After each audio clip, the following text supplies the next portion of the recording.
এরপর যখন নিরাপদ হবে তখন আল্লাহকে স্মরণ করো, যেভাবে তিনি তোমাদেরকে শিখিয়েছেন, যা তোমরা জানতে না। 240।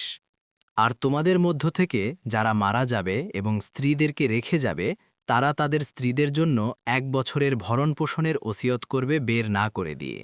কিন্তু যদি তারা স্বেচ্ছায় বের হয়ে যায়, তাহলে তারা নিজদের ব্যাপারে বিধি মোতাবেক যা করেছে সে ব্যাপারে তোমাদের কোনো পাপ নেই।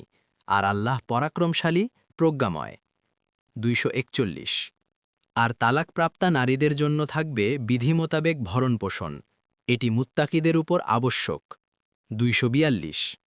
এভাবে আল্লাহ তোমাদের জন্য তার আয়াতসমূহ স্পষ্টভাবে বর্ণনা করে দেন, যাতে তোমরা উপলব্ধি করো। 243। তুমি কি তাদেরকে দেখনি যারা তাদের গৃহসমূহ থেকে বের হয়েছে মৃত্যুর ভয়ে, এবং তারা ছিল হাজার হাজার? অতপর আল্লাহ তাদেরকে বললেন, তোমরা মরে যাও। তারপর তিনি তাদেরকে জীবিত করলেন। নিশ্চয়ই আল্লাহ তো মানুষের উপর অনুগ্রহশীল, কিন্তু অধিকাংশ মানুষ শুকরিয়া আদায় করে না। 244।